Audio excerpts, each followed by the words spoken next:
It's the first full day of the Queen's visit down under. She's been seeing the sights of Canberra as she begins an 11-day tour that will also take in Brisbane, Melbourne and Perth.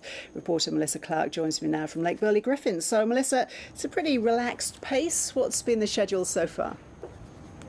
Well, ever since arriving in Canberra last night, the Queen has been taking it easy, but the events start in full force today. She's already had a formal audience with the Governor-General Quentin Bryce at Yarralumla, the Queen's residence. She then jumped on a boat, the Admiral's barge, which she took from the Governor-General's residence, which of course is on the shore of Lake Burley Griffin, and travelled several kilometres along the lakefront where hundreds, if not thousands, of Canberra residents had lined the shores for the chance to glimpse the Queen. She then arrived here at Regatta Point, where she will enter Commonwealth Park for the Floriade Festival. She came through about half an hour ago and has been taken through the gardens, including world-renowned tulip gardens and Australian native flower displays as well. As the main part of her tour, she's also meeting volunteers for the Floriade Festival.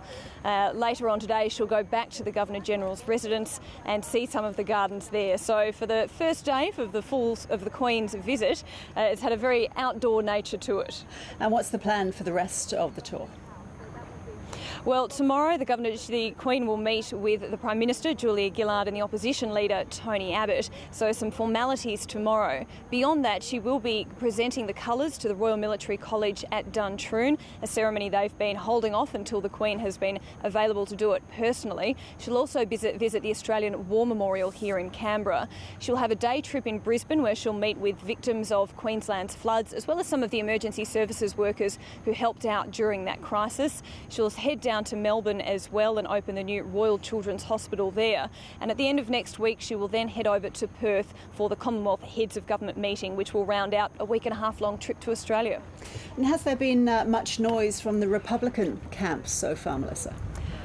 They've been very quiet this time around. There's been much a buzz, particularly in Canberra, for the Queen's visit and an acknowledgement that it may well be her last, given her age and the less frequency with which she can come to Australia these days.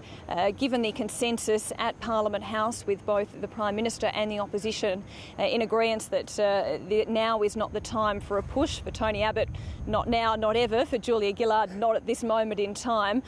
This is being seen as a welcome visit for the Queen, but not a time to reopen the Republican debate. All right, Melissa, thank you.